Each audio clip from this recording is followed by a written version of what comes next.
สวัสดีครับเราก็มาพบกันอีกเช่นเคยนะครับกับเกม Zonite Prequel สำหรับคลิปวิดีโอนี้นะครับก็เป็นการแนะนำนะครับบิวอาชีพ Heretic สำหรับอาชีพ Heretic นั้นนะครับก็เป็นการผสมกันระหว่างนะครับ Animancer นะครับสายซัมมอนผสมกับนักเวทธาตุไฟนะครับก็จะกลายมาเป็น Heretic นะครับก็จะเป็นซัมมอนธาตุไฟที่จะสามารถนะครับเรียกเสานะครับงูนะครับออกมาช่วยโจมตีได้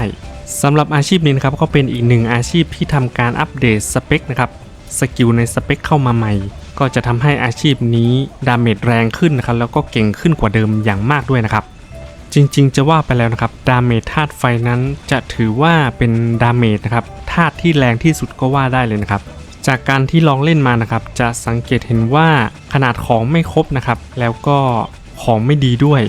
ก็ยังสามารถทำดาเมจได้ขึ้นเป็นหลัก B นะครับหลายร้อย B หลายพัน B ได้โดยไม่ยากแต่สำหรับในบิลนี้นะครับผมก็ทดสอบดาเมจดูแล้วนะครับไอตัวนี้จะสามารถทำดาเมจได้สูงสุดในตอนนี้นะครับประมาณ 20,000 กว่า B นะครับก็ยังไม่ขึ้นถึงหลักแสน B ได้เราก็ต้องนำไปต่อยอดกันต่อไปนะครับเดี๋ยวในช่วงต่อไปนะครับเราไปดูกันเลยดีกว่าว่าอาชีพนี้มีวิธีการปั้นอย่างไรสำหรับค่าสถานะนะครับของอาชีพนี้นะครับจะทำการอัพอินล้วนนะครับจะเป็นสายอินแล้วดาเมจที่เราควรจะเน้นนะครับก็จะเป็นดาเมจธาตุไฟก็สังเกตเห็นว่าตอนนี้ผมมีประมาณ 547% เลยทีเดียวนะครับถือว่าเยอะมากน่าจะเยอะเกินไปด้วยซ้ำนะครับน่าจะต้องลดลงอีกนิดนึงแล้วไปเพิ่มอย่างอื่นแทนเพราะว่าดาเมจธาตุไฟเยอะก็ไม่ได้ช่วยอะไรมากมายเท่าไหร่นะครับและที่สำคัญก็จะเป็นพลังโจมตีนะครับอาชีพนี้เน้นพลังโจมตีด้วยเปอร์เซ็นต์คริติคอลนะครับความเสียหายคริติคอลดาเมจสกิลนะครับความเสียหายต่อเนื่องและก็บวกดาเมจนะครับประมาณนี้และที่สำคัญอีกอันหนึ่งจะเป็นในส่วนของแท็บโบนัสนะครับเราดูตรงแท็บโบนัสก็จะมีให้ขึ้นว่าดาเมจลูกสมุนซึ่งอาชีพนี้มันมีลูกสมุนก็คือเสางูที่เราเรียกออกมาจะเป็นลูกสมุนของเราก็จะอ้างอิงกับดาเมจลูกสมุนดังนั้นเราจึงต้องมีดาเมจลูกสมุนให้ได้เยอะเข้าไว้นะครับเพราะว่าการโจมตีนั้นจะแรงขึ้นของผมนะครับมีประมาณ 300% นี่ถือว่าน้อยนะครับส่วนใหญ่ประมาณเห็นเขามีกัน 380 390 เลยทีเดียวนะครับและส่วนในการอัพเอเปกนะครับจะเป็น20 25แล้วก็80นะครับเราก็จะเน้นที่อินเป็นหลักเลย80ในส่วนต่อไปนะครับเราจะมาดูของสวมใส่กันแล้วนะครับผมจะขอไปไวนิดนึงนะครับในชิ้นแรกเราจะมาดูฟันเฟืองแห่งชีวิตนะครับอันแรกเลยในส่วนตอนนี้ผมจะใส่เป็นฟันเฟืองแห่งชีวิตนะครับแล้วก็ออปชันตามที่เพื่อนๆหาได้เลยนะครับอันนี้ไม่ฟิกเท่าไหร่และในส่วนถัดมานะครับก็จะเป็นล่ามคอเฮลไฮนะครับอันนี้จะเป็นในส่วนของสร้อยสำหรับสร้อยนั้นนะครับเราควรที่จะเน้นนะครับความเสียหายคริติคอลแล้วก็ดาเมจลูกสมุนนะครับของผมนะคือหาดาเมจลูกสมุนไม่ได้นะครับกลายเป็นดาเมจธาตุผมเลยเยอะเกินไปนะครับจริงๆแล้วต้องเปลี่ยนตรงดาเมจธาตุตรงนี้ให้เป็นดาเมจลูกสมุนจะดีกว่านี้และส่วนถัดมาเป็นส่วนแหวนนะครับส่วนแหวนอันนี้นะครับก็จะหาได้จากพวกบอสกระต่ายพวกนั้นนะครับก็ไปหาในดันขุดเหมืองส่วนแหวนนี้ก็เหมือนกันนะครับเน้นความเสียหายคริติคอลนะครับเปอร์เซ็นต์คินิดนึงแล้วก็ลงที่ดาเมจลูกสมุนเยอะๆนะครับประมาณนี้นะครับแล้วอันต่อมาก็จะเป็นรองเท้านะครับรองเท้าก็จะเป็นรองเท้าของบอสนะครับเจ้าแห่งลมจิตวิปลาสอันนี้ก็ไปคราฟได้นะครับสามารถไปคราฟได้ในส่วนรองเท้าเราก็เน้นเป็นพวกดาเมจธาตุนะครับอันนี้คือเน้นดาเมจธาตุเน้นเลยนะครับความเสียหายทั้งหมดพลังโจมตีอะไรพวกนี้นะครับแล้วอันต่อไปนะครับด้านขวาก็จะเป็นดวงเนตรอสรพิษอันนี้ก็ออปชันนะครับควรจะหาความเสียหายทั้งหมดนะครับโบนัสพลังโจมตีและส่วนต่อไปนะครับส่วนหมวกนะครับวิกผมวาทยากรนะครับอันนี้ก็หาได้จากพวกบอสกระต่ายนะครับพวกขนมลูกกวาดอะไรพวกนี้นะครับในส่วนหมวกก็จะเน้นเป็นดาเมจธาตุอีกเช่นเคยนะครับดาเมจธาตุพลังโจมตีนะครับดาเมจสกิลพวกนี้นะครับแล้วก็ลงมาเป็นส่วนเสื้อนะครับเสื้อก็จะเป็นชุดรบสตาร์ฟอร์สอันนี้ก็หาได้จากดันขุดเหมืองอีกเช่นเคยนะครับก็เคยทำคลิปวิธีการหาให้ไปหมดแล้วนะครับลองไปย้อนดูกันได้ในส่วนเสื้อนั้นนะครับเราจะเน้นเป็นพวกความเสียหายทั้งหมดนะครับพลังโจมตีอะไรพวกนี้นะครับและส่วนสุดท้ายก็จะเป็นส่วนอาวุธนะครับอาวุธจะเป็นอาวุธประจำตัวของอาชีพนี้จะเป็นอาวุธสีแดงนะครับสำหรับมีดนะครับอาวุธประจำตัวของอาชีพนี้เราก็จะเน้นหนักอันเดียวเลยนะครับถ้าหาได้ให้หาเลยนะครับเพราะว่าค่อนข้างที่จะหายากนิดนึงนะครับ ให้มันลงที่ดาเมจลูกสมุนอย่างเดียวอย่างของผมมันมีดาเมจธาตุบวกมาด้วยนะครับก็เลยทำให้ดาเมจลูกสมุนของเรามีน้อยเกินไปนะครับส่วนใหญ่ที่อาวุธนะครับจะเน้นเป็นดาเมจลูกสมุนอย่างเดียวล้วนๆเลยนะครับถ้าหาได้ให้หาเลยนะครับไม่อย่างนั้นดาเมจท่านอาจจะเบาลงไปนิดนึงนะครับและทั้งหมดนี้นะครับก็จะเป็นในส่วนของสวมใส่ของอาชีพนี้นะครับและที่ในส่วนสำคัญอีกส่วนหนึ่งนะครับก็คือผูกชะตานะครับหรือว่าพันธะในส่วนนี้เราต้องเข้าใจด้วยนะครับว่าสายลูกสมุนนั้นควรจะมีพันธะอย่างไรในส่วนแรกนะครับคือส่วนพื้นฐานนะครับเรามาดูกันก่อนในส่วนพื้นฐานนี้ควรจะเป็นสกิลซะส่วนใหญ่นะครับแต่ว่าเรานะครับอาจจะมีจอมพลนะครับโผล่มา1อันก็ไม่เป็นไรนะครับนอกนั้นนะครับจะต้องเป็นสกิลบัฟนะครับของผมนะครับก็มีแผ่ไพศาลครับใส่ไม่ยั้งทวิโนวานะครับแกนธาตุนะครับแล้วก็ในส่วนของชิปนะครับจะเป็นชิปกลุ่ม Ember Worm นะครับก็จะเป็นชิปของบอสมังกรไฟนั่นเองนะครับและในส่วนขั้นสูงก็เช่นเดียวกันครับขั้นสูงก็จะต้องเป็นสกิลบัฟนะครับก็จะมีใส่ไม่ยั้งนะครับโนวาโน้มถ่วงนะครับทวิโนวาแกนธาตุแล้วก็แผ่ไพศาลและในส่วนต่อมาเป็นส่วนที่สำคัญที่สุดนะครับจะเป็นของขั้นเทพจะเป็นในส่วนของพันธะที่อยู่ในส่วนของอุปกรณ์สวมใส่นะครับในส่วนอุปกรณ์สวมใส่นั้นนะครับจะต้องเป็นนะครับจอมพลสิ่งอัญเชิญที่มีพันธะสำคัญครับสิ่งอัญเชิญที่มีพันธะยิ่งใหญ่เท่านั้นนะครับต้องย้ำว่าเท่านั้น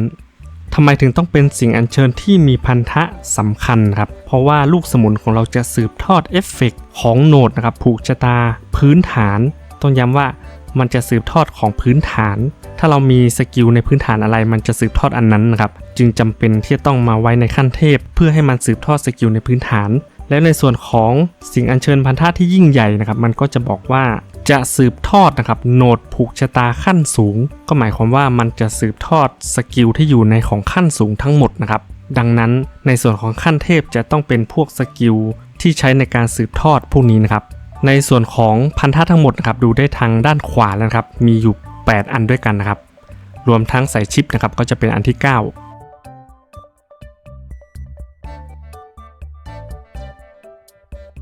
ในส่วนต่อไปนะครับก็เป็นในส่วนของแผนผังครับหรือว่าตารางการอัพสกิลนะครับหรือว่าทักษะในส่วนที่สำคัญนะครับที่เราจะต้องการเน้นนะครับก็จะเป็นอันนี้นะครับ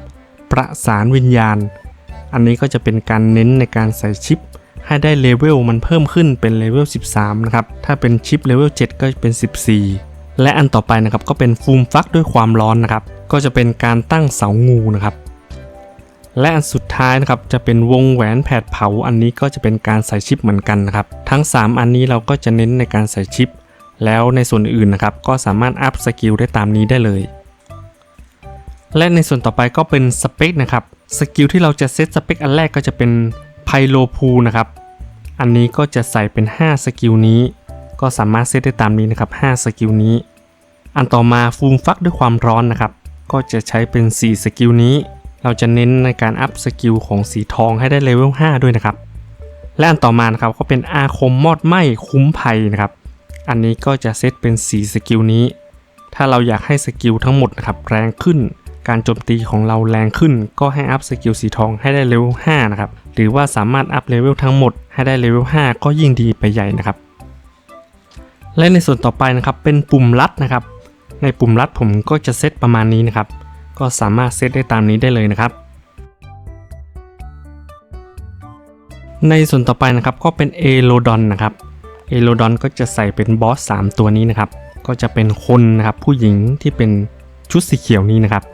แล้วก็ด้านซ้ายก็จะเป็นเสือนะครับแล้วอันขวาก็จะเป็นด้วงก็จะเป็นบอส3ตัวนี้นะครับที่ถือว่าตอนนี้ถือว่าแรงที่สุดก็ว่าได้นะครับแล้วอันต่อไปนะครับในส่วนของคู่หูนะครับหรือว่าสัตว์เลี้ยงของเราก็จะใส่เป็นมังกรไฟนะครับมังกรไฟนั้นเพิ่มความเสียหายจากธาตุไฟเพิ่มเติมนะ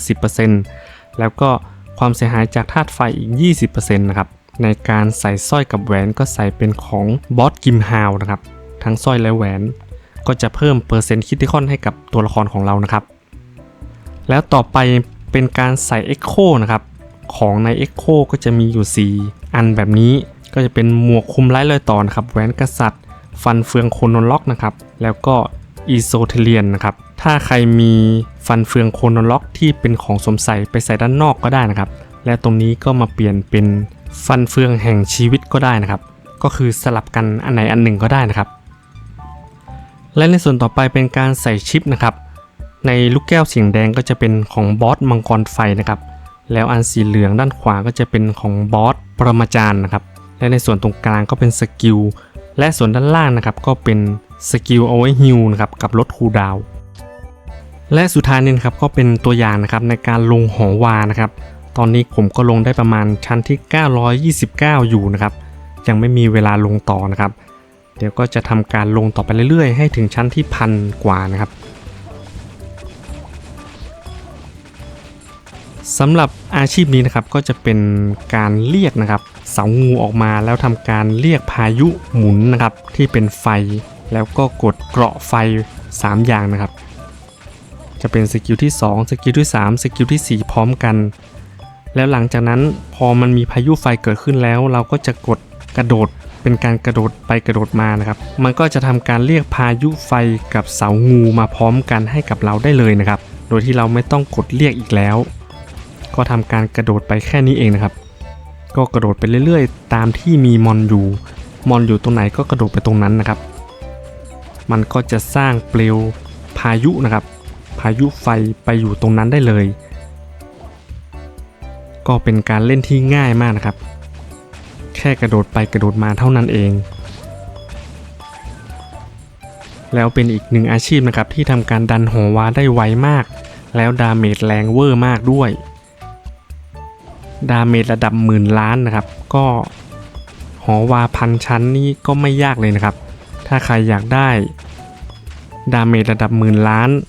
ผ่านหอวาได้ถึง1,000 ชั้นก็สามารถนำบิลนี้นะครับไปดัดแปลงแก้ไขปรับปรุงนะครับเป็นของตัวเองได้ก็หวังว่าคลิปนี้นะครับจะมีประโยชน์นะครับต่อเพื่อนๆนะครับที่